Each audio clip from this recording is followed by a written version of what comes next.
Apa aja nih faktor-faktor kelolosan di SNBP 2023 nanti? Dan gimana ya cara ngitungnya?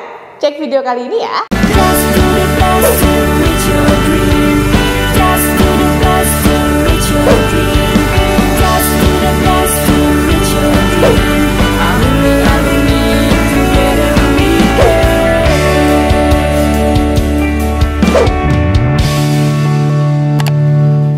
Mau belajar TPS UTBK 2023 versi terbaru? Ikut kelas online di GP Media aja. Kamu bisa belajar 7 subtes TPS dalam 20 kali pertemuan dengan benefit ebook, 12 kali tryout, dan masih banyak lagi. Harganya cuma 350.000 aja loh. Ayo buruan daftar dan jangan ketinggalan. Kapan lagi kamu bisa ikutan tryout UTBK gratis di GP Media? Kalau bukan sekarang. Ikuti syaratnya dan kirim bukti screenshot di gpmedia.id ya. Jangan sampai ketinggalan. Buat kalian yang lagi cari tryout SNBT dan ujian mandiri untuk masuk PTN, kita punya solusinya. GIP Media menyediakan tryout SNBT dan ujian mandiri untuk beberapa PTN ternama di Indonesia. Mulai dari harga 10.000, kalian sudah dapat ribuan soal prediksi, video pembahasan, dan ada kelas online-nya juga loh. Yuk daftar sekarang! Halo semuanya, balik lagi di GP Media Channel. Gimana nih kira-kira kalian yang udah masuk ke dalam siswa eligible dan mau masuk ke dalam tahapan SNBP atau Seleksi Nasional Berdasarkan Prestasi? Apakah kalian udah mempersiapkan perhitungan dengan matang atau belum nih? Dan kira-kira gimana sih peluang kelolosan kamu untuk bisa keterima di PTN favorit kamu? Kakak akan jelasin ke kalian faktor-faktor apa aja sebenarnya yang mempengaruhi kelolosan kamu di SNBP. Berdasarkan hasil dari sosialisasi yang dilakukan oleh SNPMB sebelumnya atau dari BP3, faktor utama kelolosan kalian di SNBP ini adalah dari segi akademis dan dari segi minat bakat. Oleh karena itu, seluruh tim GP Media melakukan pengolahan data kembali yang terupdate dan memprediksikan berdasarkan faktor-faktor pendukung lainnya yang sesuai untuk membantu kamu lolos di SNBP 2023 nanti. Faktor yang pertama tentu aja dari segi akademis dulu ya, yaitu nilai rata-rata keseluruhan rapot kalian. Kalau misalkan di tahun sebelumnya dijelaskan bahwa nilai rata-rata itu hanya 6 mata pelajaran, tetapi di tahun yang terbaru ini dengan sosialisasi yang terupdate harus seluruh mata pelajaran. Jadi nilai rata-rata dari seluruh mata pelajaran kamu jumlahkan nilai kamu keseluruhan yang ada di semester 1, 2, 3, 4, dan 5, kemudian kamu bagi 5 lagi, dan nanti kamu dapat nilai rata-rata dari total keseluruhan rapot kamu. Setelah kamu menghitung keseluruhan dari nilai kamu di semester 1 sampai semester 5, kamu harus tahu nilai kamu ya dari nilai rata-rata keseluruhannya berapa. Kalau misalkan lebih besar daripada 90 untuk jurusan-jurusan yang tidak menggunakan portofolio, persentasenya sebesar 20%, sedangkan untuk jurusan yang memerlukan portofolio, persentasenya sebesar 10%. Nah, untuk interval 85 sampai 89 untuk jurusan yang tanpa menggunakan portofolio memiliki persentase sebesar 15%, sedangkan untuk jurusan yang memerlukan portofolio memiliki persentase sebesar 7%. Untuk interval yang berikutnya dari nilai 80 sampai 84. Untuk jurusan-jurusan yang tanpa menggunakan portofolio, persentasenya sebesar 10%. Sedangkan untuk jurusan-jurusan yang memerlukan portofolio, pada interval tersebut persentasenya sebesar 5%. Untuk interval berikutnya adalah di interval 75 sampai 79. Di jurusan yang tanpa menggunakan portofolio, kamu mendapatkan 5%, sedangkan untuk jurusan yang memerlukan portofolio, kamu hanya mendapatkan 3% aja. Dan kalau misalkan nilai rata-rata kamu kurang dari 75, maka di jurusan-jurusan yang tanpa menggunakan portofolio, kamu cuma hanya 3% aja. Sedangkan di jurusan yang memerlukan portofolio, kamu hanya 2% aja. Nah, tadi terkait dengan keseluruhan nilai rata-rata kamu. Kira-kira dari nilai rata-rata kamu nilai rata-ratanya berapa nih? Itu akan mempengaruhi banget karena ini dari segi akademis kamu.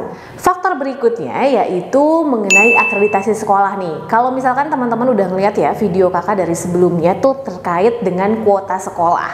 Nah, akreditasi ini mempengaruhi banget terhadap kuota sekolah juga dan menjadi faktor pendukung pada persentase kelolosan kamu di SNBP. Untuk akreditasi sekolahnya itu A, kamu akan mendapatkan persentase sebesar 10%. Sedangkan kalau misalkan akreditasi sekolah kamu itu B, kamu hanya mendapatkan persentase 7%. Dan kalau misalkan akreditasi kamu itu C atau bahkan tidak terakreditasi, maka mendapatkan persentase sebesar 4%. Faktor yang ketiga yaitu faktor domisili nih. Jadi kamu akan memiliki peluang yang lebih besar jika kamu memilih PTN yang satu domisili dengan sekolah kamu. Jadi misalkan sekolah kamu di wilayah Jawa Barat, maka kamu cari PTN-PTN yang memang di wilayah Jawa Barat.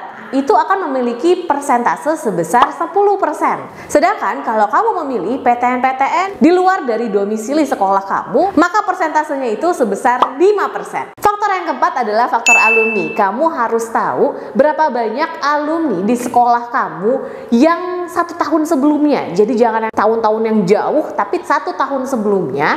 Dan itu keterima lewat jalur SNMPTN. Kamu harus tahu dia itu keterimanya di PTN mana aja. Karena kalau misalkan kamu memilih PTN tersebut yang sama dengan alumni kamu akan memiliki persentase peluang yang lebih besar. Jika alumni kamu lebih dari 5 orang, maka persentasenya sebesar 15%. Sedangkan kalau misalkan alumni hanya ada 2 orang aja nih, persentasenya sebesar 10%. Sedangkan kalau hanya ada 1 nih alumni kamu yang ngambil PTN tersebut, berarti persentasenya sebesar 5%. Nah, kalau misalkan tidak ada alumni sama sekali di PTN yang kamu pengenin, maka tidak memiliki peluang yang sama dengan yang lainnya. Jadi hanya 0 aja ya. Faktor yang kelima adalah ranking sekolah nih. Jadi kamu bisa ngelihat ranking sekolah itu berdasarkan dari ltmpt.ac.id di bagian top 1000 sekolah. Memang sebenarnya ini nggak terlalu berpengaruh banget ya, tetapi berdasarkan prediksi kami, pihak penyelenggara juga akan melihat prestasi sekolah tersebut di tahun-tahun sebelumnya. Nah, oleh karena itu, kalau misalkan kamu lihat bahwa ranking sekolah kamu berada pada urutan 1 sampai 300, maka persentase peluangnya sebesar 5%. Sedangkan kalau untuk ranking sekolah kamu di interval 301 sampai 600, maka persentasenya sebesar 3%. Dan kemudian kalau ranking sekolah kamu berada di 601 sampai 1000, maka persentasenya itu sebesar 2%. Dan kalau misalkan rankingan sekolah kamu itu lebih dari 1000 atau di luar dari rankingan sekolah yang sudah ditetapkan sebelumnya, hanya menambahkan peluang sebesar 1%. Faktor yang keenam yaitu adalah ranking paralel nih. Ranking paralel itu berarti ranking kamu berdasarkan teman-teman seangkatan kamu ya. Kalau misalkan kamu itu ranking 1 sampai ranking 10 pada jurusan-jurusan yang tanpa memerlukan portofolio, kamu mendapatkan persentase sebesar 10%. Sedangkan untuk jurusan yang memerlukan portofolio, kamu mendapatkan persentase sebesar 5%. Kalau kamu ranking paralel dari ranking 11 sampai ranking 20, maka untuk jurusan yang tanpa memerlukan portofolio, persentasenya yaitu sebesar 7%. Sedangkan untuk jurusan yang memerlukan portofolio akan memiliki persentase sebesar 3%. Kalau misalkan kamu ranking paralelnya lebih dari 20, maka persentase untuk jurusan yang tidak memerlukan portofolio itu sebesar 4%. Sedangkan untuk jurusan-jurusan yang memerlukan portofolio itu sebesar 2%. 6 faktor yang tadi kakak sebutkan itu berdasarkan faktor dari segi akademis ya. Itu faktor-faktor dari segi akademis beserta faktor-faktor pendukungnya yang sudah diperhitungkan oleh seluruh tim GP Media. Nah, sedangkan di faktor berikutnya adalah faktor minat bakat nih. Faktor minat bakat itu terkait dengan mata pelajaran pendukung. Jadi, mata pelajaran pendukung itu kamu udah tahu ya, udah kakak jelasin juga di video sebelumnya, adalah mata pelajaran yang paling dominan dan harus sesuai dengan jurusan yang kamu ambil. Kalau misalkan mata pelajaran pendukungnya itu sesuai banget nih, artinya yang paling dominan banget dan lebih tinggi daripada mata pelajaran lainnya, maka persentasenya sebesar 15%. Jika mata pelajaran pendukungnya itu ada dalam mata pelajaran yang ada di sekolah kamu, tetapi nilainya itu tidak dominan atau tidak tinggi dibandingin mata pelajaran lainnya, maka peluang kamu hanya sebesar 5%. Kemudian jika di sekolah kamu tidak ada mata pelajaran pendukungnya, misalkan kamu SMK nih, kamu SMK perkantoran, tetapi kamu tidak mempelajari pelajaran biologi selama kamu itu sekolah. Sedangkan mata pelajaran pendukung untuk jurusan yang kamu pengenin itu membutuhkan mata pelajaran biologi lebih dominan. Kalau begitu berarti tidak ada ya mata pelajaran pendukung selama kamu di sekolah. maka dari itu nilainya cuma hanya 0 nih,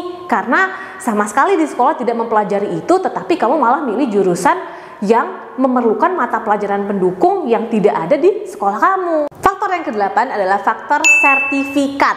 Nah, untuk sertifikat ini dalam bentuk kejuaraan atau perlombaan ya, yang dikeluarkan oleh lembaga-lembaga resmi, paling tidak minimal untuk tingkat kabupaten dan kota. Nah, untuk kamu yang memiliki 3 sertifikat, saat kamu memilih jurusan-jurusan yang tidak memerlukan portofolio, kamu memiliki persentase sebesar 15%. Sedangkan untuk jurusan yang memerlukan portofolio, kamu memiliki peluang 10%. Nah, kalau kamu hanya ada 2 sertifikat aja nih, untuk jurusan yang tanpa menggunakan portofolio, kamu memiliki persentase sebesar 10%. Sedangkan untuk jurusan yang memerlukan portofolio, kamu hanya memiliki persentase sebesar 5%. Kalau kamu hanya memiliki 1 sertifikat aja untuk jurusan-jurusan yang tanpa memerlukan portofolio, kamu memiliki peluang persentase sebesar 5%, sedangkan untuk jurusan yang memerlukan portofolio, kamu hanya memiliki peluang 3% aja. Nah, kemudian faktor yang ke-9 adalah portofolio nih. Jadi memang faktor yang ke-9 ini khusus yang memang memerlukan portofolio aja. Kalau misalkan kamu juga udah ngeliat video kakak sebelumnya mengenai portofolio, hanya 10 jurusan aja nih ya yang membutuhkan portofolio. Portofolio ini biasanya dalam bentuk video, foto, gambar, ataupun tampilan yang nanti akan diberitahu oleh pihak penyelenggara berdasarkan persyaratan-persyaratan dan tema yang sesuai dengan jurusan yang akan kamu ambil. Jika portofolio kamu sesuai dengan apa yang diminta oleh pihak penyelenggara dan memiliki nilai yang baik dan nilai yang bagus, maka peluangnya sebesar 20%. Sedangkan kalau kamu malah tidak memiliki portofolio, tapi kamu malah memilih jurusan yang perlu portofolio, hanya memiliki peluang 0%. Jadi portofolio itu penting banget ya di jurusan-jurusan yang membutuhkan portofolio kamu. Dari total keseluruhan faktor-faktor peluang kelolosan kamu tadi, kamu harus jumlahkan ya.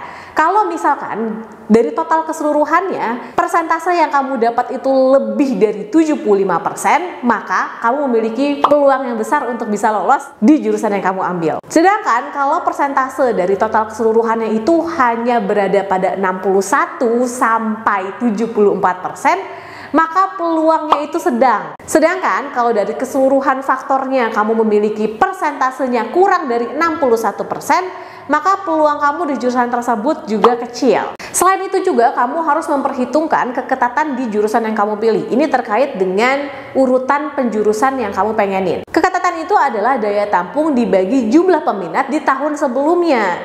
Nah, daya tampung itu berapa banyak kuota yang dikasih sama PTN tersebut untuk jalur SNBP. Sedangkan tahun sebelumnya itu berapa banyak peminat yang tertarik untuk masuk ke jurusan tersebut. Jadi keketatan itu adalah daya tampung dibagi jumlah peminat dikali 100%. Nah, kamu dapat ya angkanya. Nah, kalau misalkan angkanya itu 0 sampai 5%, berarti itu jurusannya sangat ketat karena banyak banget tuh peminat di jurusan tersebut. Kalau 5-10% itu artinya ketat. Kemudian untuk interval 10% sampai 20% itu sedang, dan kalau di atas 20% itu longgar. Nah, pengurutan jurusannya berarti kamu harus taruh yang sangat ketat dulu, baru abis itu taruh yang lebih longgarnya di bawah. Selain itu kamu juga harus memperhatikan PTN-PTN yang tidak mau di nomor 2-kan. Artinya kamu harus naruh PTN tersebut di urutan pertama dan nggak boleh ditaruh di nomor 2, karena kemungkinan lolosnya juga akan lebih kecil. Wah, banyak banget ya ternyata perhitungan yang harus kamu lakukan untuk bisa lolos di SNBP 2023. Ingat ya, semua perhitungan dan faktor-faktor pendukung yang tadi kakak jelasin semua itu berdasarkan dari prediksi dan analisis seluruh tim GP Media untuk membantu kalian agar bisa lolos di SNBP 2023 nanti. Ingat bahwa SNBP ini bukan dijadikan patokan 100% bahwa kamu tuh akan keterima. Jadi kamu harus punya backing plan ataupun rencana cadangan yang harus sesuai dengan jurusan yang kamu ambil. Pergunakan strategi yang tepat agar kamu bisa lolos di jurusan dan PTN favorit yang kamu pengenin. Kita juga menyediakan jasa rasionalisasi atau jasa perhitungan dan analisis yang lebih akurat serta lebih tepat buat teman-teman semua yang pengen dibantu agar bisa lolos di SNBP 2023 ini ya. Berjuang dengan semaksimal mungkin dan yakin bahwa kamu bisa keterima di jurusan favorit yang kamu pengenin. Tentunya prediksi dan strategi yang tepat itu berdasarkan dari diri kamu beserta lingkungan di sekitar kamu yang mendukung kamu untuk menuju kesuksesan. Yakin dengan doa dan usaha yang kamu lakukan. Semoga semua strategi yang udah kamu bangun dan sudah kamu perhitungkan akan mendapatkan hasil yang luar biasa. Sampai sini aja dulu video dari kakak dan semoga video ini bermanfaat buat kalian semua. See you in the next video. Dadah!